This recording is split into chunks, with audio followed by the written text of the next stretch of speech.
Red Ribbon Army. Salute to all y'all. It's your general, your lieutenant, Papi Picasso, Jiraiya Sensei, Kakashi Hatake, Captain Levi, Captain Irvin, one member of Legendary Sani.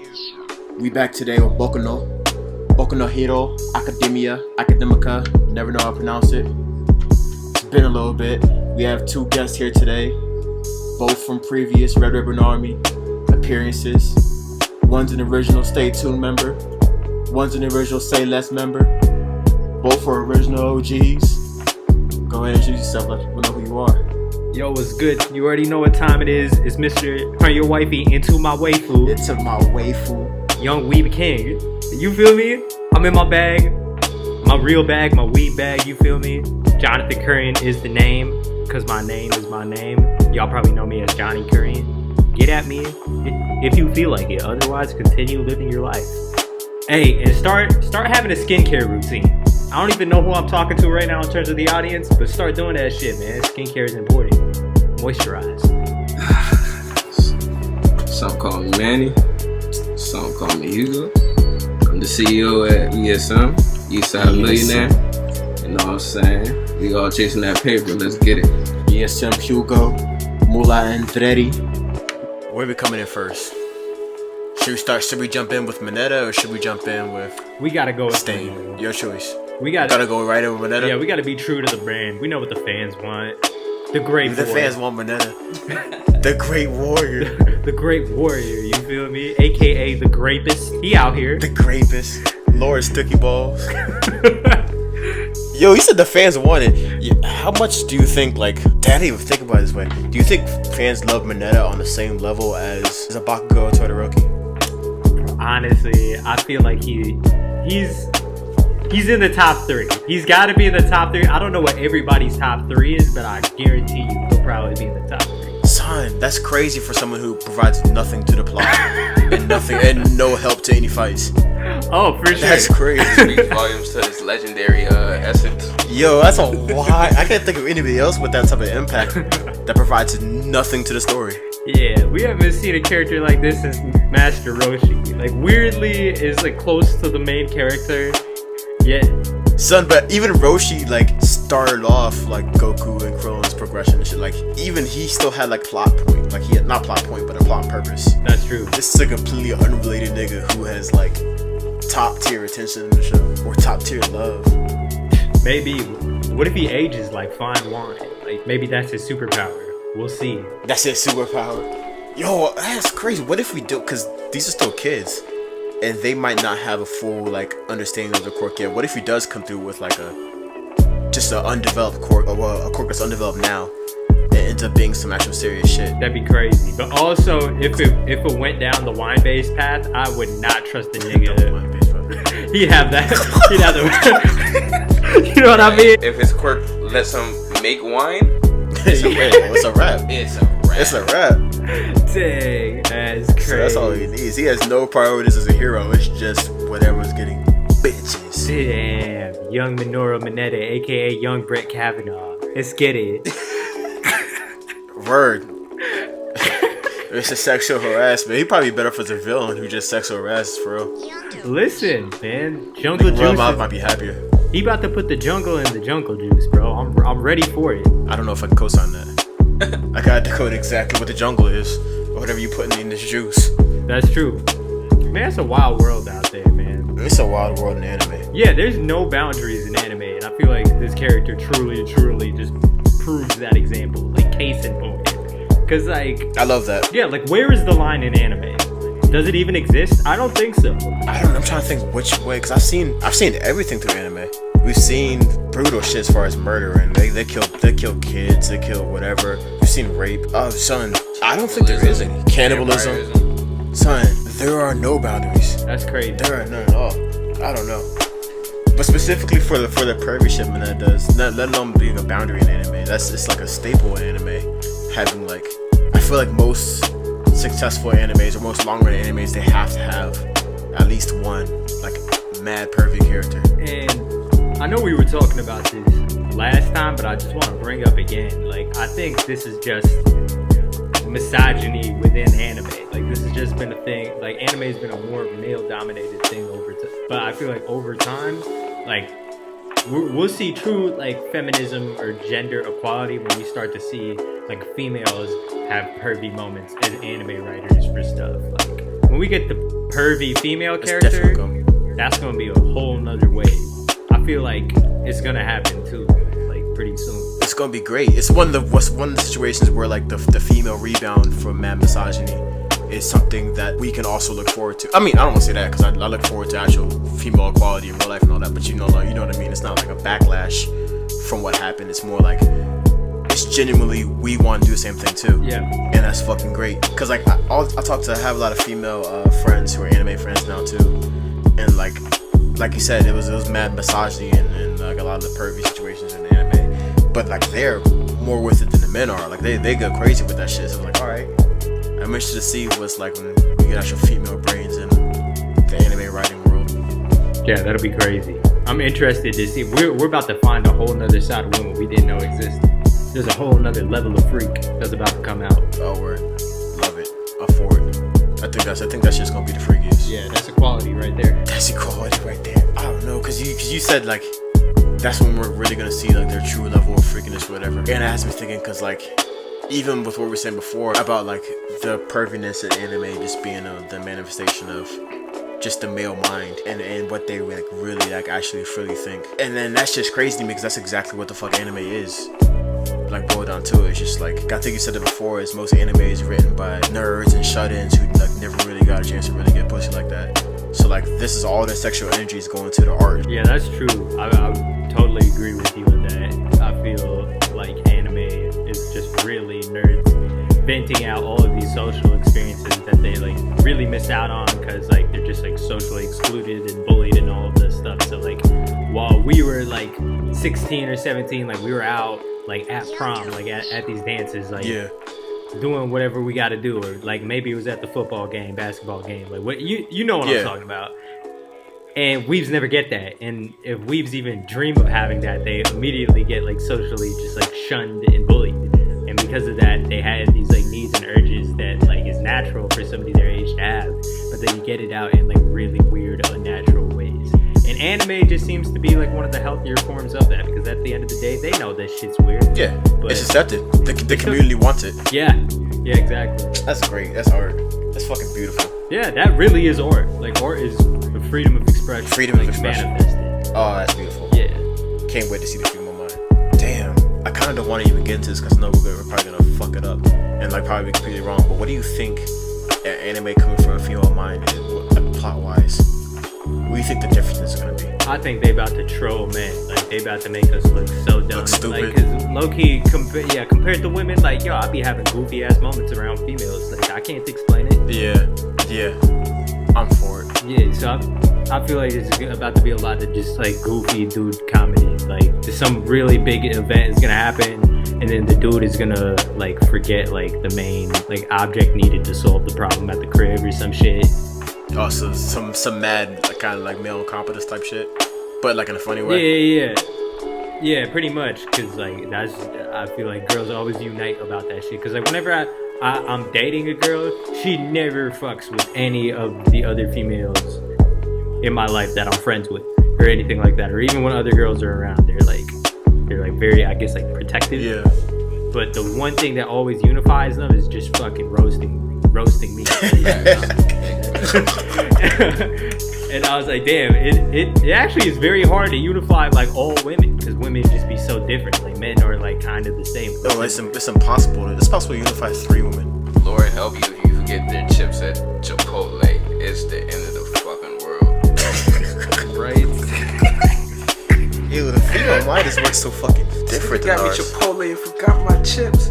Yo, he ain't getting none for the rest of the week type shit. Man, calm that shit down. Like, it's not that serious. That's so true. So you thinking like strong female leads for like all of them Jones?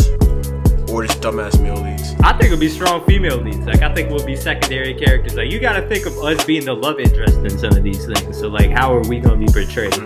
I think about, like, other things they compare it to, like Frozen and all that stuff. Like, when when my niece be like watching those movies and all that shit, like you could just tell like that's the way they get their comedy off. I'm like, damn, we got to get roasted. But like rightfully so, like we were out here being pigs. It's fair, that's fair. And I'm still excited for that. I love that. So I didn't realize how much I love strong female leads until like I started seeing more shit come out with it. It was like I really fuck with that. Yeah, word. Definitely. And I just like more females in general. Yeah. Like if there's more women doing stuff, that's just more women, and like I'm a fan of that. So Damn, we get into some non-anime shit, but still I'm fine with that. So I'm like, it has me thinking, what if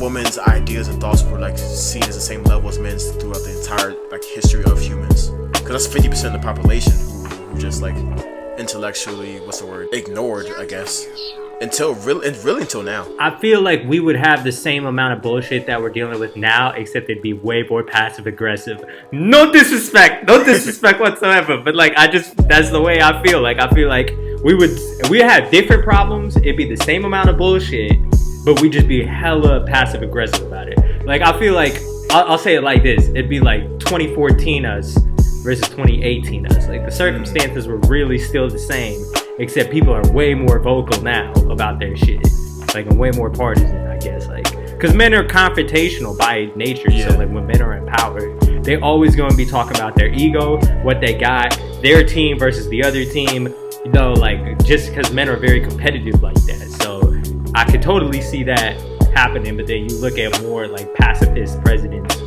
and just pacifism in general is like more of a female quality, I guess, because it just ends up solving more problems. But then just like women be petty, bro. Like women just be petty. Like, but is that? See, I'm still trying to have I'm still having a hard time separating what's the natural kind of. I won't say natural way to act because we're more sophisticated than just like deer or some shit like that. But like, what's just about biology and rather about like the shit that's socially taught? Because I don't know if women being petty is. I don't know if that's a reaction to the way shit is, or if like that's just like the way it are. You know what I mean? oh yeah, that's true. That's a good point. Is it environmental or is it like actually? Yeah, I don't know. That's like a whole nature versus nurture debate. It's like a actual deep like psychology shit. I don't know. And those are questions that I don't even know if they have answers to. Hey, women, let us know. Like, help us out. We need y'all input. Help us out. We're on the same side. I'm never trying to argue with you. And if we get things wrong, let us know. Like, let us know. We not perfect. We trying to grow with you, queen. Word. Ooh, he threw that queen in there. See, that's all you need. Johnny don't play smooth cat for real. Hey, I'm trying to get these subscribers by any means. You feel me? Oh, so speaking of strong female leads and misogyny in anime, I'm still trying to figure out why every female that's in My Hero has a quirk that needs them to take off their clothes. Wow. We get into the real questions now. Like, Yaya Rosu's like, come on, Momo. What you doing? Fucking Momo. Fucking, what was that teacher? I think her name was like Midnight, the one that fought Mineta and Sato, the tape dude.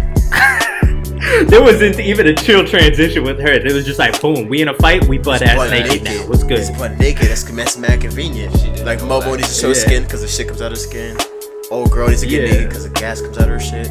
Like she wasn't like, shy about it. Man. She already knew what it was. She was like, oh, it's popping? Bet. So I'm a girl in anime? Alright, bet. Clothes off. All of them. Toru, I know she's naked, but she gotta take her clothes off. The one girl from the Hero License exam that pulled Deku aside and got butt naked behind the rock. I forgot where the quote was, but she had to get butt naked for that. That whole time she gonna put it on Deku, bro. Yo, she was. I got hype. It's Deku, what the low key, like he was getting low key play, bro. He gets mad play. Man. So he had her, bro. He has Yudaraka wrapped on his finger. The old girl that modifies all the gear from Class 1B. Oh word, yeah, the support girl, whatever her name is. Loves him. The old girl from A League of Villains. Yeah, but this it's not like he don't be putting no work in, bro. He just be out there chilling. Natural. That's actually how it be though. When you have the sauce, like it is what it is. Yeah. Yo, have you seen a main character anime have this much hose? Like this is kind of kind of Sasuke level as far as like the ratio from how many girls are around him to how many fuck with him. Facts. Maybe like Luffy from One Piece, because that dude is so clueless sometimes. Just like in the pervious moments of One Piece, like Luffy is just like an idiot. Like yeah, he's mad clueless about too. But still, Luffy had a bad extra wrapped on his finger. Yeah, Deku knows though. Deku is like cognizant of it. So I think this is the first time a man knows he has the sauce, but like is just not sharing. I didn't even know any main characters that had the sauce like that. Like usually it's like it's like 1 or 2 girls for a main character, but he's racking them up. Yeah, he's racking up villains too. Like Word. villains trying to put it on. Bro. I don't know who has that type of sauce. Like Son. I can't think of anybody like that. I love that we finally now got to the fighting aspect of what this show's about. We're like, yo, bro, who's getting to these E's? We jumped into the real question. Hey, no bullshit. I don't think we talked about a fight yet, really. Damn, Deku has been bodying people since like damn near the beginning of this show. Like they gave us enough episodes in the beginning to really understand the grind it takes to be the best, but like now we're just starting to see more of the natural talent show off. It's kind of like a high school prospect where they like hit their senior year and they're like, oh. Yeah, that's exactly it. Damn, that's why it's just so exciting. I feel like they did it right as far as the build up to see like how you're saying how hard it is to get to the point they're at now. And then now you're getting to see some of the training show effect to their fighting styles and shit like that.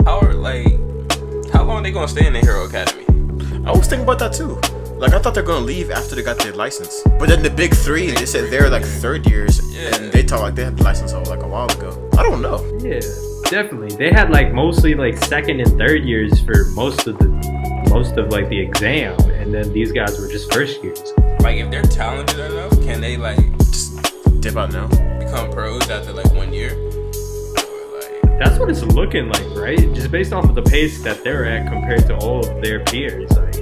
Because I don't really see them staying in the academy more than 1 or 2 years. Word.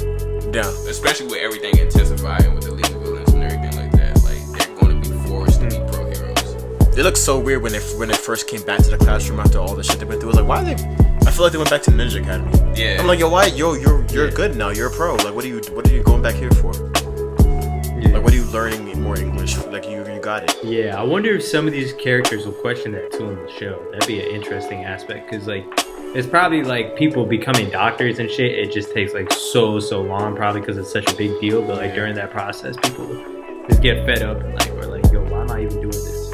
Oh, yeah, but you know the speech they're gonna get for that. It's the same one they've been doing like half of the last season. It's about like they want to make sure that the heroes they grind out are like perfectly ready to take the mantle after All Might left. Yeah. I know personally, if I'm out here taking villains out and I'm only in year 1, I'm not going back to school. I'm not going back to no fucking school. Tell the principal, let me call them real quick. And look, cuz I'm gonna need my pro license and I need y'all to stay on my way. I'm my own man now. Word. Yep. Definitely.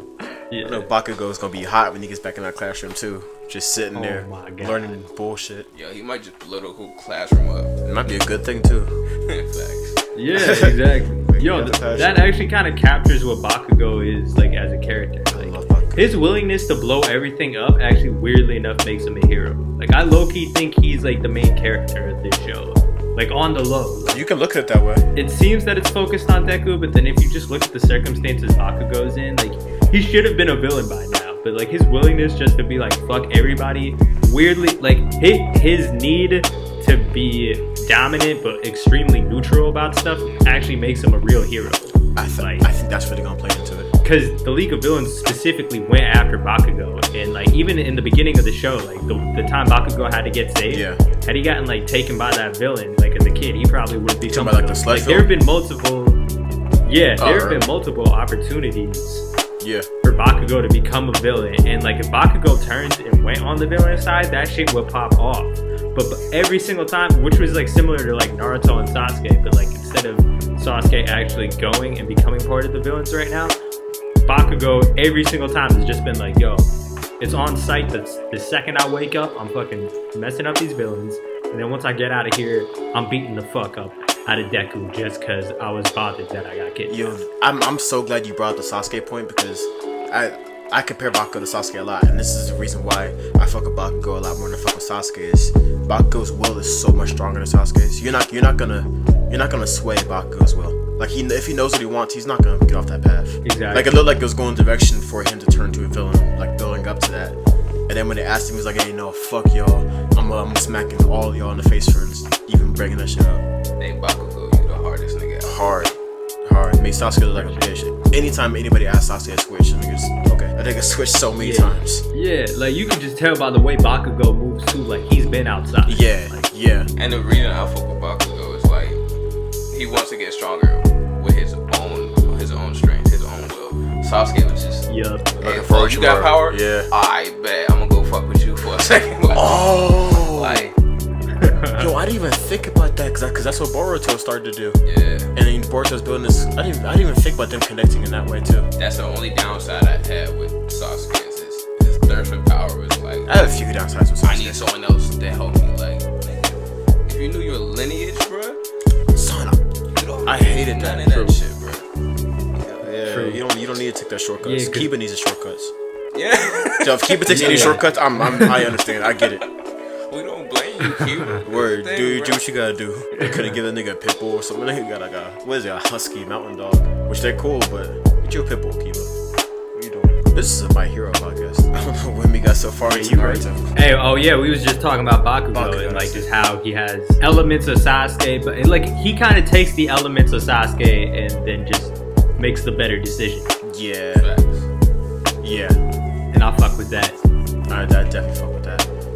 And even go into that and like people's will and just people's thoughts behind why they're heroes in the first place. I was thinking a lot about Stain and why he seems to be so much of a catalyst to the shit that's popping off with the rise of League of Villains and the new atmosphere for heroes in the present time and his message. And I'm still trying to wrap my head around why his message resonated with everybody as much as it did. Like it legitimately shook everything up. Oh yeah, that was wild. That was such a cool twist of the show because honestly I was taking it in the more cartoony sense and then that happened and I was like, wow, there are like real dark complexities like happening with this anime now that are like almost like Death Note-esque in like tone. Yeah. I'm like, oh wow, like we're actually playing with some dark shit now. This is interesting.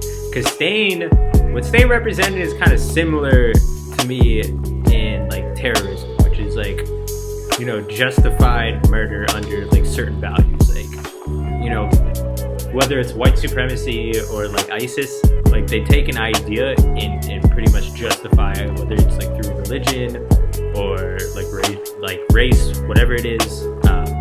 They like use that as a way or more of an excuse to justify like murder because like this one thing is even worse than murder because we hype it up to be like that.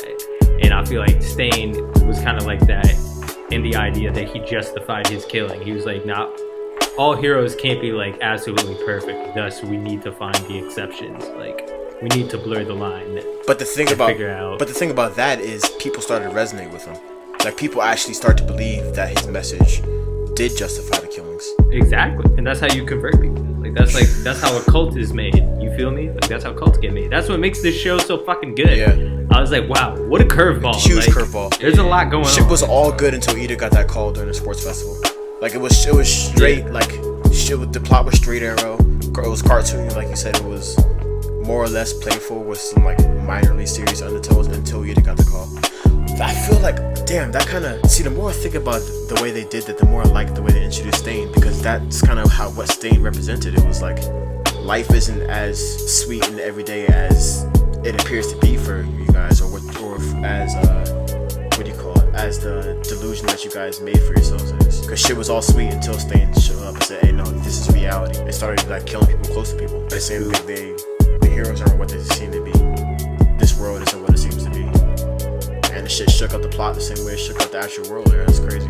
I like how they made his character so dynamic with his quirk, like the whole blood thing, and like yo, he's really killing people out here. Ain't no like beating people up. Like Lita's brother was lucky he got beat up and didn't die. You know what I'm saying? But he actually killed people, so people knew like yo, pro heroes. This is serious. Like you can't walk away from this shit. Like. Yeah.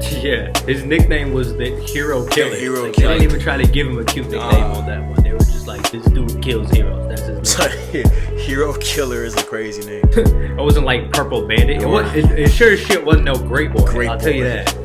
In the world of the silliest names, Hero Killer is a name you do not want to fuck with. Yeah. Hero Killer. But it's a cool idea, and I think the person it could resonate with the most in either a good or a bad way is Deku.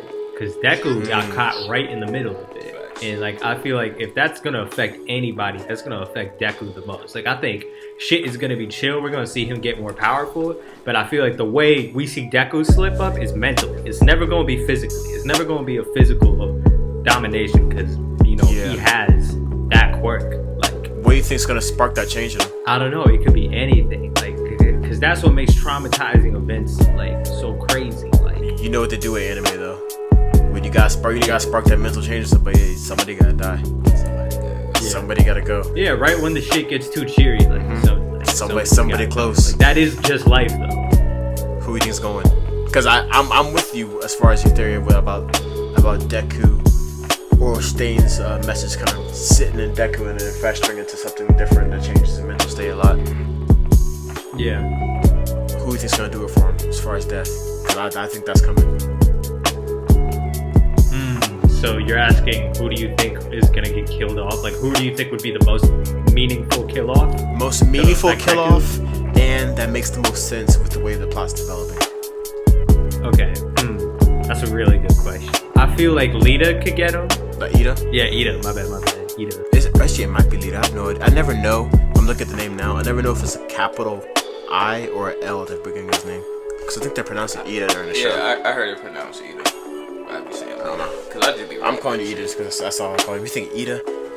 See, my thing, I would think Ida too. But my thing with Ida is he still has an open plot that hasn't been finished yet with his family and his brother.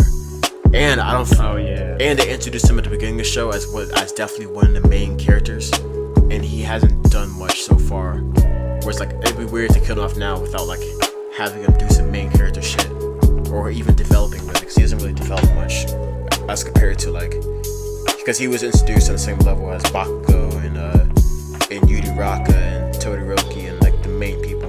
I don't know who could trigger that emotion out of him while also having a wrapped up storyline. I'm thinking this still might be a hot take, but I'm thinking Bakugo.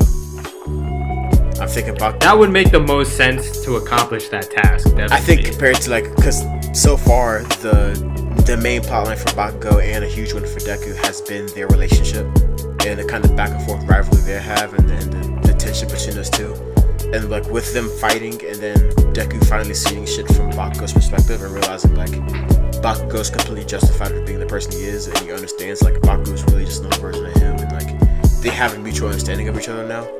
So that rivalry, I don't see that really continuing in the same way, or if at all anymore. And like they built such a close bond that like if Bakugo were to die, it would switch some crazy. It would switch a crazy flipping Deku.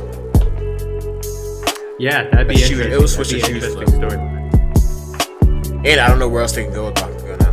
That this beef has been changed. Yeah, especially since we know his resistance towards the League of Villains.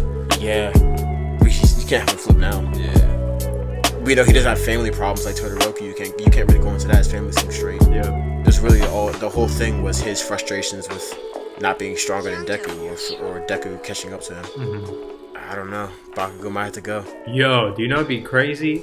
While we talking about alternate storylines or like potential plot twists, what if Bakugo was able to get All for One? Like, what would happen if he was able to pick up that power? If Bakugo could pick up All for One, because you know he's gonna pass it down to a dude with a hand in his face. I feel but like Bakugo could easily snuff that nigga. Like, can All for One pass down All for One? Or I thought it was only One for All that got passed down.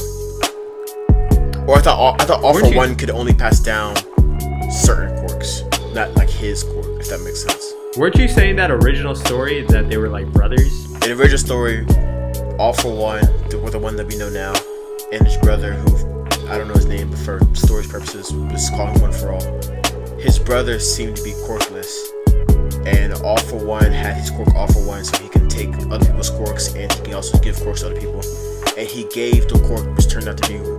He gave a quirk that was specifically for superhuman strength and speed, or some Captain America type shit, like just makes you all around more physical. And he gave it to his brother, who it turns out his brother did have a quirk that you couldn't tell he had a quirk because his quirk was passing quirks on to other people.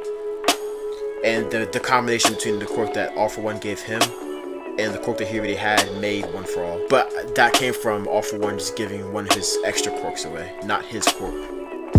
If that makes any sense. Like, I don't know if All For One can give his quirk away. Oh, I see.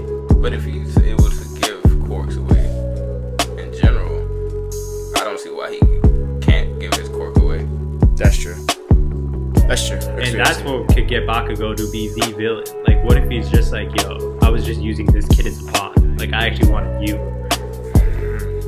But still, that goes back to Bakugo's will. We should really saw it would have to be there have to be a big change in his character, or something that would change it. Completely embarrassed and made look like a bitch. But even then, I don't see him changing. That's, I don't know, something drastic would have to happen. How would Bakugo react to losing his? I know that can't happen because I know for sure that he has a deeper plot moving on in the series. But Bakugo's main nigga seems to be Kirishima, the hardened nigga. And I'm trying to think how Bakugo would even react to losing him, because they're not even super close, but he's the closest with him and Kaminari. But that's true. Still, even then, I don't see him flipping.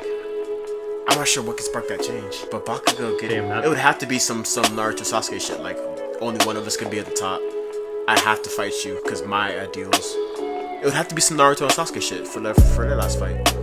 It would have to be like my ideals versus your ideals, because at some point it's gonna be Bakugo and Deku fighting for the number one spot, and the number one spot could determine the next landscape for what being a hero is gonna be for the next few years. It would have to be that, I think. Now, do you think Bakugo can power his quirk up to put up a decent fight against Midoriya? Yeah, I see. Son, Bakugo's will. He's gonna make it happen. No matter what he wants, he's gonna make it happen. Just from the fact of his will, though, because Deku was pretty obviously stronger than Bakugo in the last fight, and Bakugo saw it. Deku saw it at the same moment, and the only reason Bakugo won was just the same will. Like, he's just will to just not lose. So even though Deku's quirk now is stronger, and it's gonna get stronger, Bakugo's not gonna let himself fall behind. Better version of Vegeta and Sasuke, if you ask me. I could see that. That'd be dope. But that means that would have to mean that Bakugo is like low key the main character of this show. Then, if that's the case, like if that was to happen, that would be a doper storyline to me personally. Yeah. Than Deku's like story of two heroes. Yeah. Like that's what Naruto's supposed to be. That's true. That's why I see people got on My Hero a lot in like the first two seasons from seeming to be a mirror copy of Naruto, which it kind of is, but until it gets its own personality and gets on its own direction, which it did. And I was happy to see that. Yeah. But you can definitely see where they're coming from as far as like taking a few plot lines from Naruto, because I don't think there is a more Hinata character than Uraraka. Oh, for sure. So she does nothing but watch Deku while he fights and talk about Deku. She's just a testament. She's like a foil to his swag, like just to remind us constantly. Like, this man really has the sauce. Oh, he always has one in the chamber. Always. Damn, Deku got him. No effort. Uraraka is the hold me down 2 a.m. girl. You feel me? Like if you really, really just gotta get back from the bar and you just don't feel like dealing with some bullshit, it's time to hit her up. Son, Deku got him. Yeah. They in co-ed dorms. I couldn't be in the co-ed dorm. Yo, no. With superpowers, bro? With superpowers. Son, it's over. Any superpowers. Oh yeah, y'all gonna know my presence if that's happening. Oh my gosh. Don't matter what the superpower is, I'm using it. Bruh. Yeah, like if I was Bakugo, like you'd walk in my dorm room the first week, everything would be burnt. What you doing? Everything. Nah, it's cool.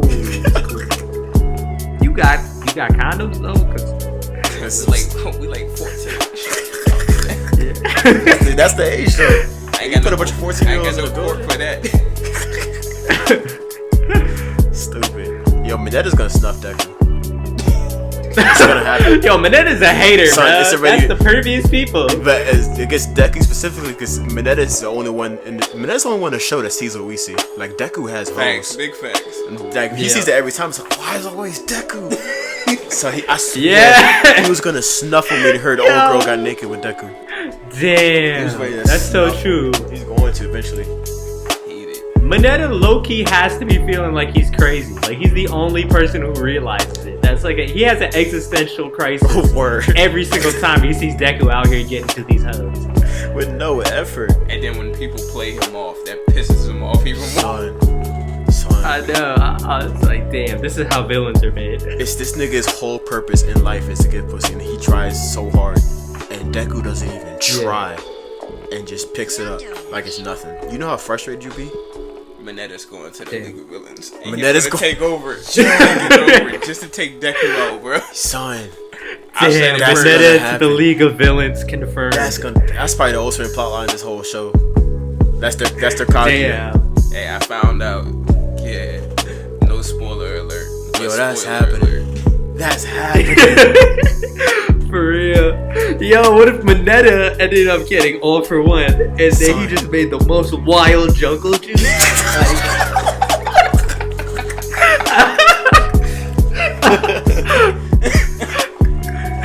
Like that's all he wanted for.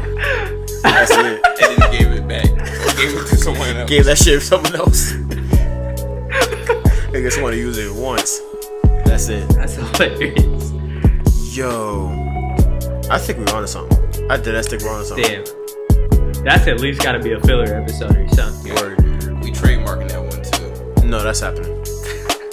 Yo, My Hero, you owe me a check if I watch season 5. Big check. And Minetta's over there in the cafe, whatever they were at, talking some League of Villains shit. You know where it came from. You know where it came from. Write that check, Red Ribbon Army. Stay tuned, Incorporated. So we are 45 minutes in and I've not talked about anything that had anything to do with fighting. The imagination's just running wild. That shit's just going wild. That shit's going everywhere. It is what it is. Yo, okay. So, getting into my disappointments so far. Not disappointments with the show, really. Well, I mean, maybe disappointments with the show. But disappointments with characters so far. I spoke about Ida a little bit as far as like he got introduced as being some of the main niggas, but hasn't really done anything yet. Momo Yadarosu. She's supposed to be one of the top dogs because she came in as one of the recommendation people, like Todoroki and like the guy from the other school, the Wind Cork, who was nice. She is nowhere near that level of hero. How is that working out? She seems to be below Tokiyomi and well, I'm not counting Deku because nobody knew Deku was gonna be as strong as he was. But she seems to be below Tokiyomi. I put him under Kirishima, who are like they're regular students. They're top tier but regular students. I mean, I feel like she plays more of a support role, like more of a strategist. I feel like she's like more, I'm not gonna say she's a support hero because she doesn't make tech or anything like that, but like if you're a team and you're just like attacking like a main opponent, like sometimes people are just trying to solve a problem, I guess. Like you always want people in specialized roles. Like I feel like Momo is like doing the best for what her bag gives her, but like she definitely does have flaws to her game. But I feel like she improved so much. Like She does. the one part of the exam where her and the rest of the team were like trapped in that building, like that giant building, and we're getting pincered attacked. It was for like the one test where everybody had like to throw balls at people's chests, Yeah. paws, but of course only invoking my hero. Like Doing balls. What's your first test? Balls. Figure out the rest. It's involving balls. Put your balls on people and get them out.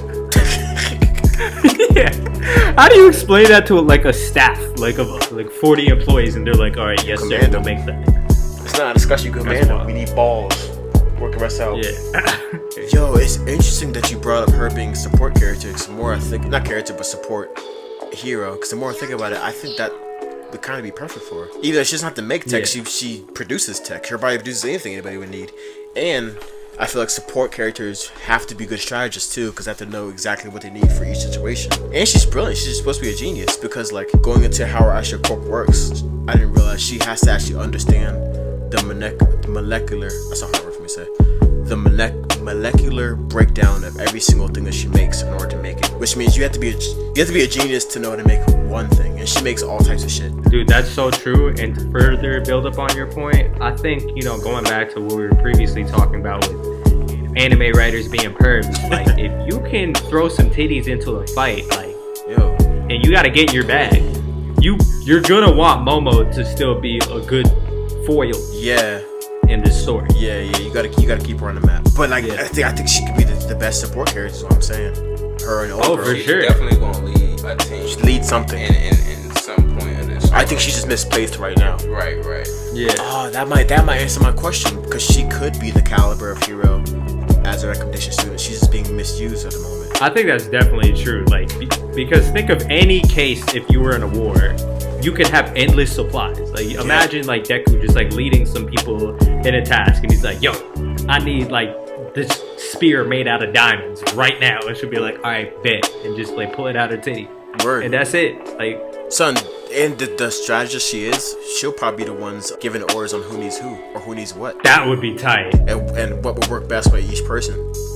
Oh, come on, put her in support. Her and old girl be a mean combination. And I feel like Ida falls into that too, like, because I feel like Ida, they always made him class president. Like, the way Ida and Momo's like minds work, I feel like they're perfect for those like leadership positions where they're kind of like directing stuff. Yeah, but I feel like Ida's still used better on the field as far as just the way he leads. Oh, definitely. That quirk is nice. Yeah, it's nice. It's nice for him and the type of person he is. I kind of want to see his brother get busy just to see like what type of legend he was. Oh, true. Son, Tokuyomi, I'm so excited to see the final form of Tokuyomi when he like learns to control Dark Shadow or whatever. Cause son, I don't know how anybody can be stronger than him if he controls that. That's so true. That shit is OD. He'll be able to make it so big, he'll just be able to block out the sun like crazy. I didn't even think about that. And then he's just fucking shit up. It's like a different weather condition, you feel me? Word. Dangerous. Yo, he could be a crazy. Yeah, that'd be crazy. How do you feel about Tokuyomi switching to the black side? The black side. He gonna do us like that. Yo, I'm so sorry. The fucking villain side. The black side. Nah, but that'd be crazy if he became a villain. I don't think that's in him though. He's more in the cut. Like, actually, I don't know much about his actual views. He just seemed cool, bro. He just seemed like he in the cut. Like, he just working on his craft. Like, I don't know. I get hella chill vibes from Tokuyomi. Like, yeah. I feel like he's just trying to get to his bag. Like, ain't nobody really fucking with him, and that's cool. I fuck with that. He doesn't need to shine that Todoroki and Bakugo and Deku are getting, even though like he could be up there. Like, he's not worried about. Yeah. He's not worried about that attention. He's the Piccolo. He is definitely the Piccolo. He definitely the Piccolo. Because when he pulls up to the fight, it's about to be a dope fight. Like, you already know it's on site. Right. Like, if Tokuyomi's coming up, like. Son, the more I'm thinking about it, these niggas are exact personality-wise, exact replicas of a lot of Dragon Ball Z niggas too. Like Todoroki, that nigga acts just like fucking Future Trunks to me. True. He moody like him. Yeah. I don't know why I see that. And Bakugo, already said before, he's just a better version of Vegeta to me. Better version of Vegeta and a better version of Sasuke put together. You can see a lot of anime they took to put this shit together, but I fuck with it. Yeah, it's like a culmination of like different animes. It's pretty interesting. And it's not overwhelming with one animation. Like, oh, dude, that's a complete rip-off. Like, yeah. And especially it's just starting out. Once it develops, it's gonna most definitely differentiate. Yeah. And I like that anime like allows that. Yeah. Because a lot of other like circles, like as soon as they see anything that's like a hint of something else, they throw that shit away. Anime so accepting. What do you think is gonna happen between the League of Villains and the Hero Academy military? Like, what do you think's coming up? See, they're building to that now because people's public perception of the Hero Academy is not doing well. You can see that's dropping incident after incident, especially now that All Might's gone, and like it seems like the public is really now they're losing a lot of faith in the heroes.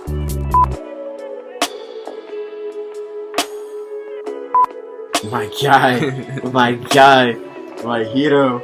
Oh my god, All Might was the one through season 1 and like halfway through season 2. I was rolling with my hero and I was watching it just as something to watch, and I didn't really have I didn't have high expectations or like any like real strong feelings towards it. I thought it was like a regular kind of really borrowing off the back of Naruto's blueprint. at first, and it was like just a regular anime to check up on every once in a while. Until the fight between All Might and All For One.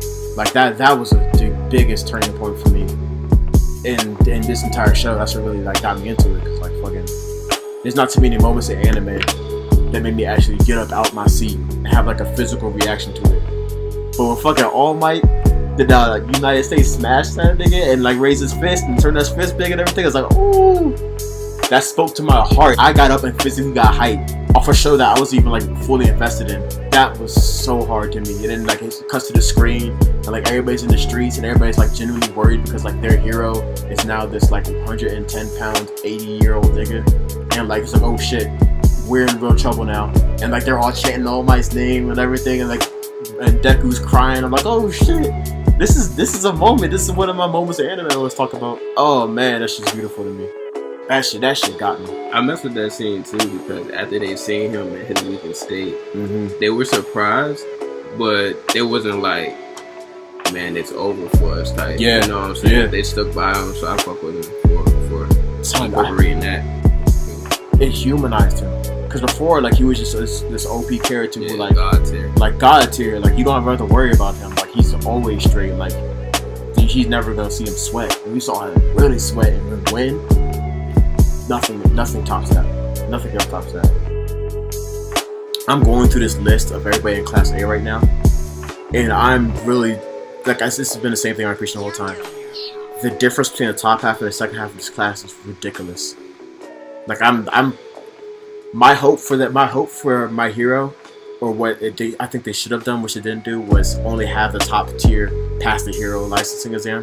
Like, it's kind of alright that they all passed. Like, it was like thousands of people in the first round in a license exam, and only 100 could pass. So that's like maybe like 1% of everybody could pass. And this entire like team, the entire class passed, but like half of them, like, come on. Yeah, you know, like they just doing it to keep the whole class together. Keep the whole class together. But like they should actually act like they realized like some of these people are not on the same level as the rest of people. Exactly. Like that's the facts of that. And they didn't address that at all. And then you give them the same opportunity to earn their license, yeah, second chance program. Yeah. Yeah, that's that will give them the character votes to like at least address the big gap between everybody in the class. And then that gives them a story arc to develop their characteristics and their quirks and so. Yep. That would have been so like if they separate it between half and half, then we get to see like the people who are on the lower half of the class that aren't like the worst people get to be leaders. Yeah. And get to like be like, so like Seto, the tape guy, could be like one of the best people in the second half of the people trying to pass the second what's his name? Like her, like him. I mean him, Jito, the earplug girl. We get to maybe see Sugar Rush go ham. Like we get to see some people play some different roles and actually play the front. That and now let Midoriya and Bakugo overlap their development. Yeah. Just give them a whole little separate section and let them do their thing. I really and let the big dogs do their thing. They definitely should have went that direction. Yeah. How much is Todoroki and Bakugo gonna fuck these niggas up next time? Because like the main people I think already passed were Todoroki, Bakugo, and I'm forgetting. Do you remember the other guy's name from the other school? Like the whirlwind dude? I don't. The nigga who's the first one to pass the first stage. Oh, actually, my bad. I forgot to get another chance to do it like in a few months. You don't have to do the whole thing over again. How do you feel about them incorporating the other schools into Class 1A's development? You know, give them an actual rivalry instead of going against each other. It fleshes the whole world out more. Anything that expands the world and does it right, I'm a full fan of. Gives the show more depth. Because if it was just one school that everybody went through, it was like, okay, so you're telling me that if there's one school in the whole nation that everybody has to go through to really be a hero, or to really have like a good chance to be a top hero, and Mineta makes the cut. Yeah.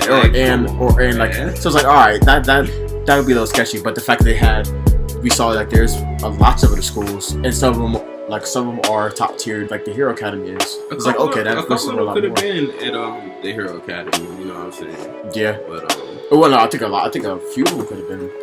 A few of them from the I forgot the school's name, but the school with the uniform and the hat and shit. I want them to dig into them more. Maybe they will with this next season and everything. I think they will. I saw from spoilers. I saw from the next season, and I'm not giving any serious spoilers out to you guys. But I saw that the main parts from everybody that read the manga and shit like that, the main fights from next season is we're really gonna see Endeavor have some muddy fights. Like we're gonna see Endeavor get into it. Yeah, he has to. He's top dog right now. Top dog. Son, any anime character who really works just off the strength of rage, I'm in. Especially the heroes working off the strength of rage.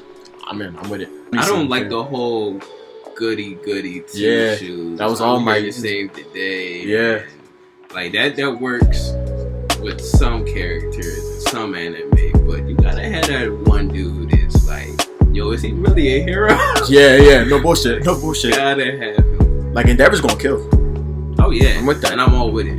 Let me see that. Let me see that dark side. Oh, actually, he might. So you know how like the tensions and the situations and the atmosphere is getting hot right now. Like it's getting dark. Like we're going into dark times. Endeavor might. See, everybody is scared of Endeavor being the top hero because they feel he doesn't have the temperament to really be what All Might was. Right.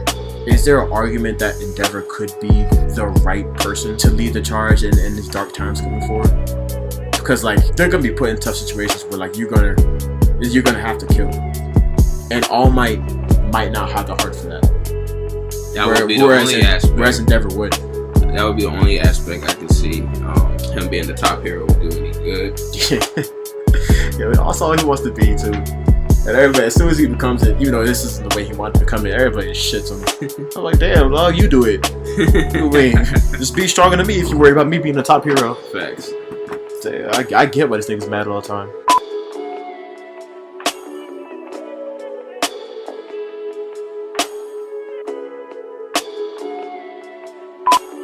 The potential of Todoroki is just crazy. What do you think about the story of Bakugo so far? Who, by the way, is one of my favorite characters in anime. I love Bakugo. I like it. I don't really have too many problems, if any. See, my thing with Bakugo and why I fell in love with him is that he works off just straight power of will. I think he has the biggest drive out of really any anime character I've ever seen. Like, he works off the straight drive and will be better. Easily. Like, he does not, like, if we saw from the fucking, that's another moment in this show where I physically got up and yelled and, like, got hype, almost broke a window, was when Bakugo and Deku had their last fight. Mm-hmm. And Deku was showing out, and Deku was showing his new fucking skill, and we saw that Deku was stronger than Bakugo. And Bakugo still didn't accept defeat and turned around and blasted nigga to the ground and won. Son, second biggest moment in the whole anime. And that just shows Bakugo's fucking drive and his fucking refusal to lose. He works off just refusal to lose. Just straight up, just that. Like, he doesn't care about nobody's opinion. Doesn't care about the school really. He just wants to be stronger and he wants to never lose. And I fuck with that. The thing with him, where I respected him, when they was trying to recruit him, and his will didn't waver, bro. That just goes to show you how strong his character is. Son. Because anyone else, it would have been like, alright, got the bad temperament. They always give me the bad rap and everything. It was like, why should I side with him? Yeah. Yo, he ain't switched sides not once. He even think. No. And then he went at their throat for even trying to. That he took as an insult that he thought that they could do that. Bro. That was the biggest moment to me. It was like, alright. Because at first, leading up to that, I was like, okay, I see what they're doing in Bakugo, and I like it so far, but it looks like they're going in a direction for him to switch to be a villain. Right. And if we do that, I'm gonna be mad because we've seen that. We've seen that before. And then to put him in a situation where like, okay, this is where he turns and shit like that, and still see like he still keeps his straight beliefs, like he's not that easily wavered just because has a hot temperament. Yo, son, I give like a full standing ovation to my hero for doing that. That's great. I want to thank you for doing that. They definitely looked like they were going down the path where, alright, y'all know he was going to be the villain. He's the villain now. He's snapping in class for no reason. I guess we can see that kind of going. Yeah. Strong will, never wavering will. Son, I think you can make an argument for any of these niggas switching sides, really. Besides Bakugo, I think Todoroki's gonna switch sides at some point. Actually, think so? Maybe. That'd be. I don't think they're keeping Deku, Bakugo, and Todoroki without shaking shit up a little bit. That's a lot of power. Especially if Tokiomi catches up too. Actually, what I've seen, the nigga's gonna catch up is Kirishima. Oh yeah, Kiroshima's kind of like he's right there in the pack. People who read the manga, like he's getting up there, like you see him, he has a relationship with Bakugo and shit like that. Him and Kaminari have a relationship with Bakugo. But looking forward, Kiroshima's gonna get a big jump. Yeah.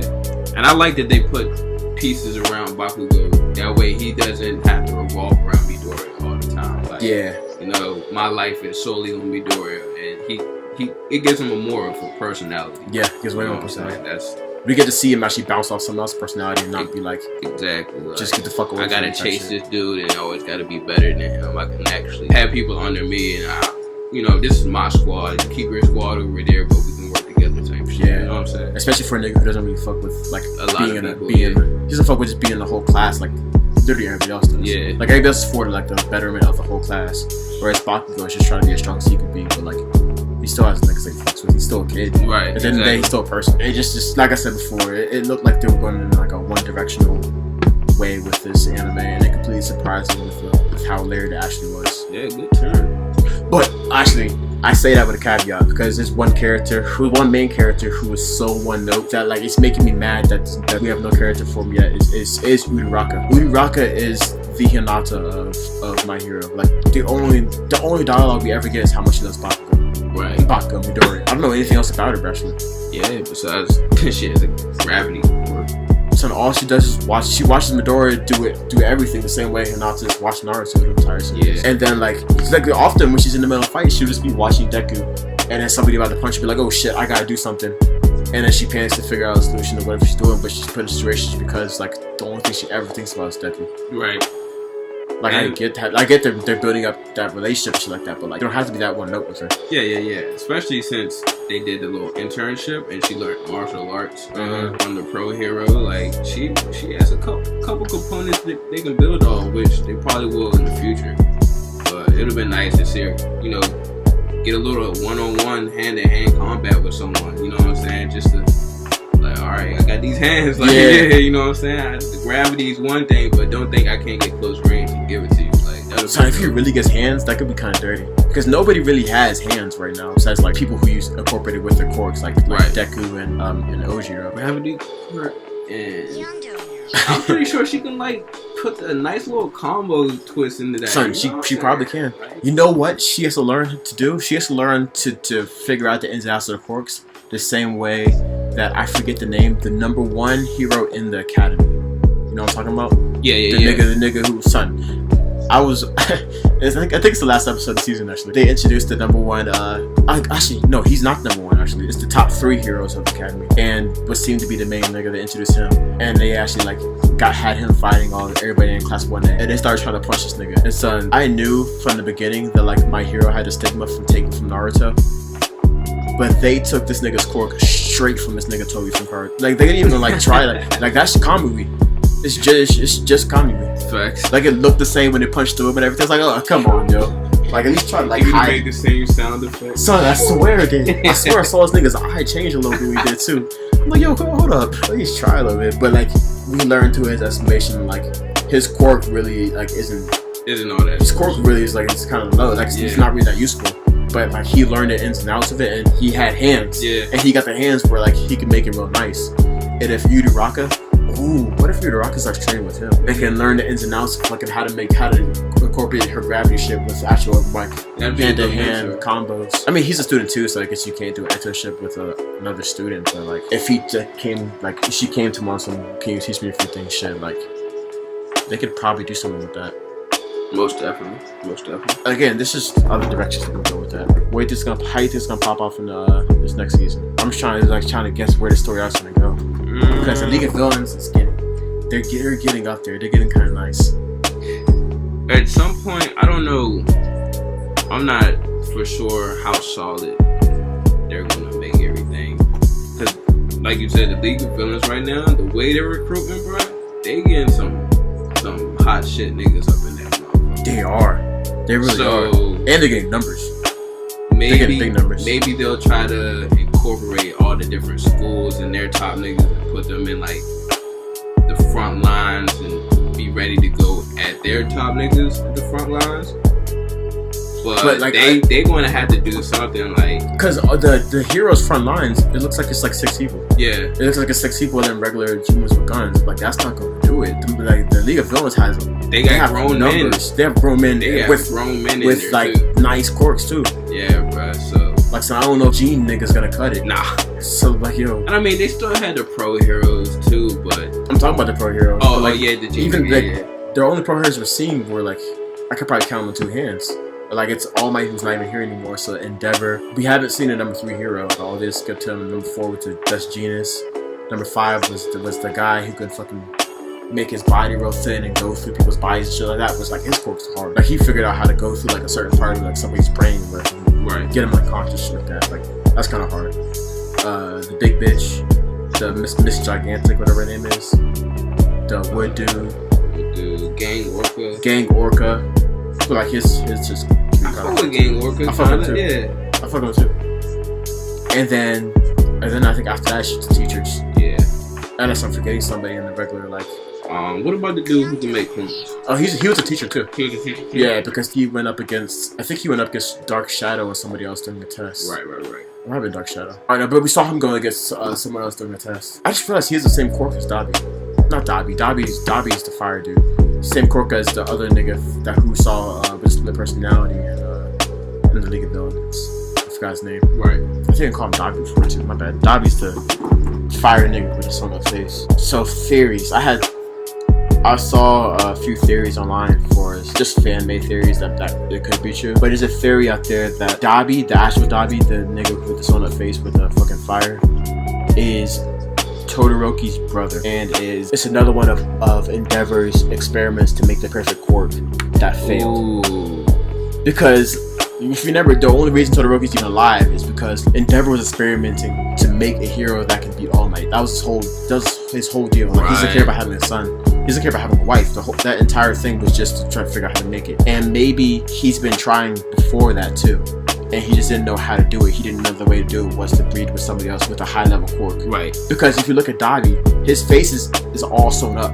And half his face looks like it's different than others. Yeah. You know, he looks like he's been experimenting on. So like a theory I saw is because Dobby's quirk is fire really. Right. It's high fire and it's blue fire and shit like that. And it was mentioned how high the temperature for... Actually, no, it wasn't mentioned.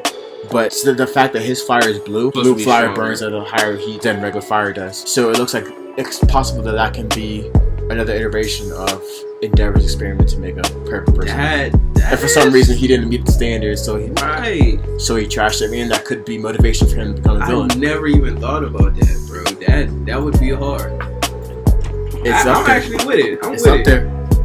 And if that comes to be true, I'm with it, bro. Because now that we're seeing that characters are more layered and not one-dimensional, now we get to see like, okay, why are these people villains? So like the people probably have backgrounds to why they went down the direction they went down. Right. Like we see the main what's his face, the other All Might teacher's grandson has we got the backstory from his shit. And then we see things through I keep forgetting his name, the split personality nigga's perspective. And we see how he became as crazy as he is. And so I'm saying like, okay, so we see what backstories, and they introduced Dobby and how hard he was. You know, like, so he's probably has the backstory to why he became a villain. And this kind of makes sense because you saw how hard Endeavor was to Todoroki, who was his actual flesh and blood son, was with his assumed wife. So it was like, it's plausible that he was even harder on one of his experiments that didn't pass. Exactly. And that was him down that road. Him and Todoroki can have that face off and be like, I'm better than you, like. I think they're building that and up. then he would like, yo, why were you accepted and I wasn't? Yeah. You know what I'm saying? Yeah. And then he'll have that, and that hatred for him. Sorry. And then that was a firefight. Everyone get your fire suit out. It's gonna be a blaze. When that shit happens, I'm with it, dog. Everything, especially because Dobby don't care about who dies in the meantime. That's the dope concept. I'm saying things are going all over the place now, and I feel like Todoroki needs another storyline. Right. So we got that. We have our own theory we made up about Bakugo. Because like right now, after Bakugo and Midoriya's fight, he did need another storyline. Kirishima, who I think is going to become more of a main character coming forward. What direction can they go with him? Because they have right now, as far as his relations with other characters, they have him and Bakugo specifically seem to be best friends. They send him to actually be the one to kind of call off Bakugo and save him because he has the best relationship with Bakugo. Kaminari is kind of mixed up with that friend group. And he has his little thing with Tetsu, the metal nigga from the other class, but it's pretty much the same fork. Right. I'm trying to think out what direction they can go with him. How much stronger does he get? He gets real short. He gets mad strong. Like so? From actually, you know what? Fuck it. This is, if you want to pause it right now, pause it. But I'm about to give away, not really like that much of a spoiler, but it's like a minor spoiler for what comes forward with him from the manga. That I didn't you read the manga? I didn't read the manga, but I've read from people who have read the manga. Oh, okay. Just to see a little bit and how like some of these people progress. Kirishima gets another mode, which is, I think it's called his name is Red Riot as a hero, and I think it's called like it might be called Red Riot mode or shit like that, where like his entire body is this, I don't know what units or hardness is, but his entire body is as hard as it can be and sharp as it can be too, and he looks fucking, actually I can pull it up now probably, and he looks hard, and apparently from what I'm getting from people who read the manga, like this gives him a huge power boost. Okay. Unbreakable mode is actually what's called.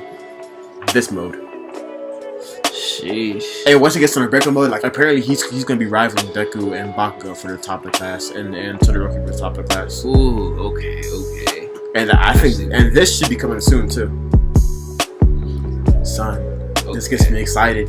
Because there's so many people whose final forms we get to see. Damn, that's gonna be tough. Yeah, it's gonna be tough. No pun intended. Word. Especially if Tetsu gets to the same level too, and they work as a duo, which you're kind of building up. They would raise hell, bro. They would fuck shit up. They really would raise hell. They really would. I would love to see that. I just want to see too much Pro Heroes. Hey, we're gonna need that season tomorrow. Tomorrow, son. We need it right now. Who made this? I don't know who made this show, but I'm gonna call you. I know you're a listener. Get to work. We need that. Stop being stingy. I don't like suspense. No suspense. I'm impatient. Give it to me right now. Pause. Alright. Is there anything else we need to hit on from My Hero? Ooh! One thing I didn't say too. It's another thing I read from coming up forward in the next seasons, which is like, again, it's a minor spoiler. I first introduced, what is his name? I'm forgetting his name. I'm so mad. I'm editing his picture into the screen right now, so you guys see who I'm talking about. I was talking about him before. The last nigga to fight the entire class A, who was part of the top 3 in the whole school.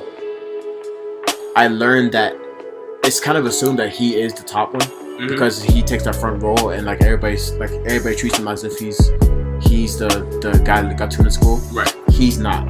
He's actually number 2 or 3. The top hero in the school is the nigga who was all reserved, and he was staring against he was staring against the wall all the time. I knew they were either 1 and 2. He's the top one because like I saw he idolized I'm forgetting his name, the one that could talk and the one that actually fought everybody, because of how skilled that guy got, aside from how non-usable his quirk was. Where he started from. From where he started from where like how powerful his quirk is. Apparently the other guy is almost the exact opposite. The other guy, I forgot what it was. I looked into it, but he has one of the most powerful quirks out of anybody. And he's just like naturally talented. Just from the strength of his quirk, and he's talented in how he uses his quirk. Right. But like hold up, I'm about to look it up again too, because I'm forgetting what his actual quirk was.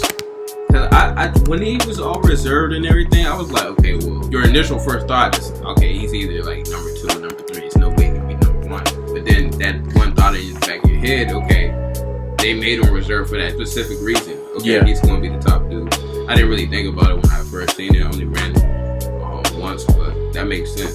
I think he actually made a comment during the fight that saying that Aki, whatever, the nigga who was fighting them, wasn't the top hero. Right. And they didn't even know. Like while he was explaining that his strength doesn't come from his quirk, really it comes from just him being nice with it. Right.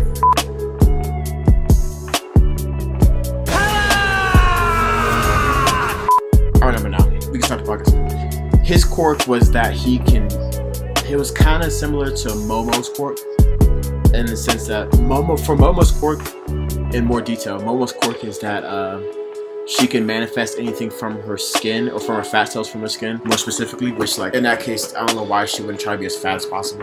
But besides that, because I like her looking good. But it's besides that, she also has to completely understand the chemical breakup of everything she makes. Right. Which that's a pretty big limitation to me. Yeah.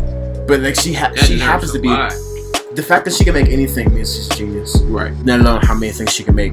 So like she's a genius, but like for a nigga like who's stupid like me, that quirk's pretty much useless. Because I don't understand it. I can't even begin to understand how any materials made, and I'm an engineer. So like yo, like anybody but her, like that's a useless quirk. You pretty much quirkless. He's big cabin right now. The smartest man I know. Shit, that's lets you know how fucking genius Momo is. But fucking but this other nigga, I'm forgetting his name again. The other actual guy from the big three in the Hero Academy. His quirk is that he can eat any material and then he can manifest it in his own body. Ooh. So the way he uses it, he eats crystals and shit like that, and he can manifest as much as he wants. And he can make a huge like crystal fist. He can eat animals. So he can eat any like a little like sliver of alligator meat, and he can make an alligator head out of his entire arm if he wanted to. Also, he can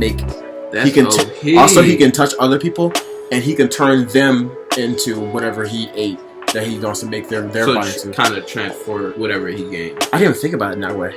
The way that I've seen use it is he uses it against enemies. Like he'll turn crystallization and stop someone in their tracks. Turn your legs into crystals so they can't move. Okay. Or anything along those lines, and just the different ways you can work with that, and different ways he figures out how to work with that makes him like just so much stronger than everybody else. Combinations are endless. That's crazy. But that's kind of the last thing I want to say about my hero is just look out for that. Don't go by appearances. The front man from the big three isn't the biggest out of the big three, and there's so much they can go into in season 4, and I'm so excited for it. But again, mainly I'm excited to see where the main. Yo, I noticed for me, as far as anime goes, they usually like anime has like a trend of making a main character and then making the most interesting character, and they're rarely the same person.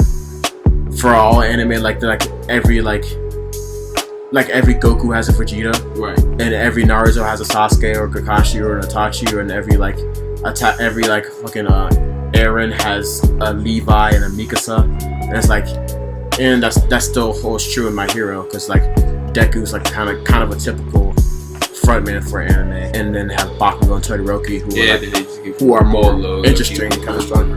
Look into, because they're going to give you the main story and the flashbacks and everything with the main dude, but then you really gotta pry and pay attention to these other cats. Yeah. That you're interested into. Yeah. And it really locks your interest into the anime, the show. Yeah, I commend any anime that does that.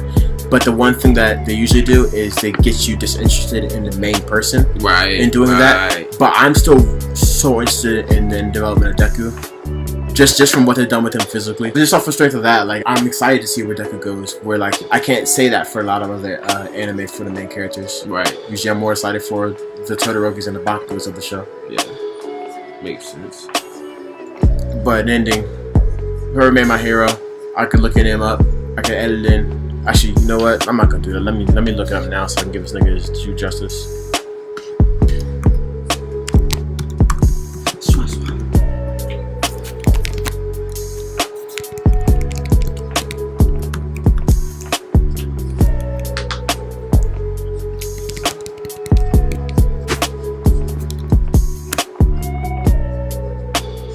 Kohi Horokoshi. You're doing a great job, brother. You got yourself a gym with this one. Doing well. Keep this shit going. Keep doing your thing. I appreciate you. I love you. We at Red Ribbon Army love you. Facts. Big facts. Huge facts. Alright. That's it for Bokuno. You got a sleeper on you, Manny? Let me see. Let me bring the list out. Alright, while he's thinking, I got my sleeper queued up. My sleeper is an interesting one. It ties into kind of the first thing we hit in the podcast, which is the perviness of people who write anime. And I thought I gave you guys the pervious anime that I found when I gave you guys Golden Boy. And let me remind you, Golden Boy, the only purpose of it was a nigga riding around on the bike trying to find some pussy. So this gives you like a bar to when I say that this next anime, even though when I tell you the premise of it, it's the most perverted anime I've ever seen. And it's called High School for the Dead. I'm not sure if you saw it.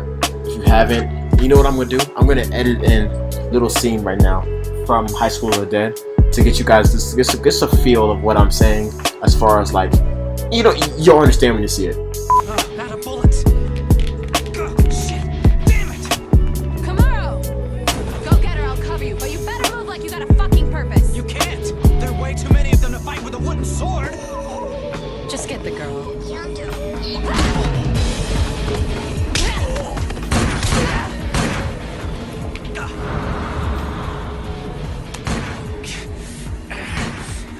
Damn it.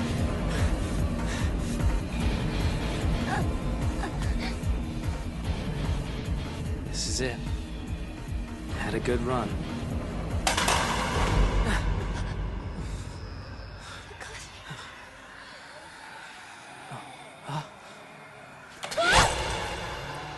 Oh yeah, sorry.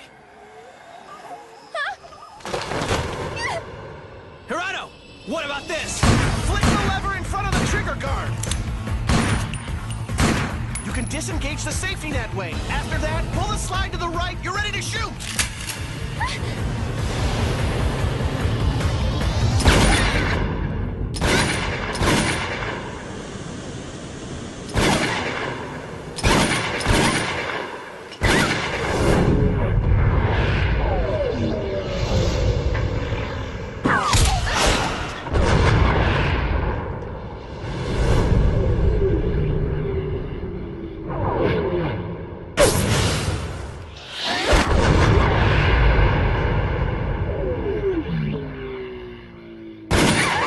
Missed. Damn it. I'm gonna give you the premise now. It won't make sense with what I said about being perverted, but the premise is just like, it's what it is. Niggas are in high school, the dead show up. It's just zombies show up, Walking Dead shit. And then the same things Walking Dead, really have to figure out how to live in a post-zombie environment and when there's chaos and shit like that. And people around them are all dying and shit like that. And people who were nerds before have to step up and be the strong nigga in a group, and you have to deal with other survivors and crazy survivors and just how other people react to it and all stuff like that. Usual zombie shit, but with the perverted twist I was saying before. You guys are good at it after you see the clip. High School of the Dead. Man, you got yours? Yeah, I'm gonna go with Casshern Sins. Casshern Sins. A little throwback. 08, 09 was this debut. It actually debuted on Toonami in 2012, so some of you might have seen it. But quick summary: cat named Casshern. Well, the main story is about robots and humans. So the robots, after living under humanity, they find their self-worth and they understand that, okay, we've been subjected as lesser beings to humans when we're the actual superior race. So initially, once they learn their understanding of what they're capable of, they take over, I wouldn't say take over humanity, but they're the dominant race, and humans live as the second race within the world. But the only thing is, their flaw is they rust over time. So the humanity lives on through birth. Yeah. And they have no way to reproduce or carry on their legacy. Yeah. So the rust takes anyone out. If you're a robot, done. But Casshern is the only exception. He's a robot, but he looks like a human. Oh, so the rest of them don't look like humans? Yeah, the rest look like actual robots, except for maybe like a couple, like a select handful. And so Casshern doesn't rust. Like, he's immune to it.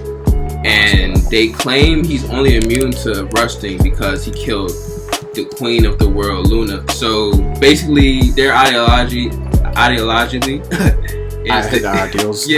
their ideas is to kill Casshern to achieve his immunity, the same way he killed Luna. So everyone's out to kill. Oh, that's Casshern right there. Yeah. So it's on site for so many people. It's on site, like. But the thing is, Casshern is badass, like, and he does not take L's.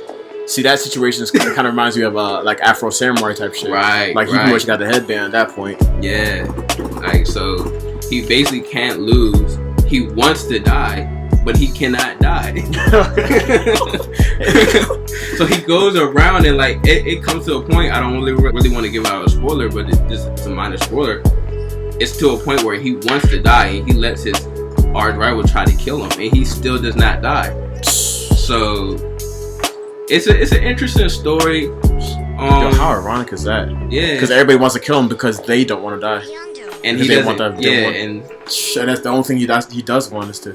Oh damn, that's crazy. And it's 2 dimensions because he starts off with amnesia, and then as he progresses through the story, he gets some of his memories back through certain interactions with different people, and so he's finding out who he is and how he got to the point where he is, and when he's actually a robot himself. So definitely check that one out. It's really, the foreshadowing is crazy, so it's going to give you hints here and there. Then when you pick up on things, you can be like, oh shit, and it's the fight scene's cool too.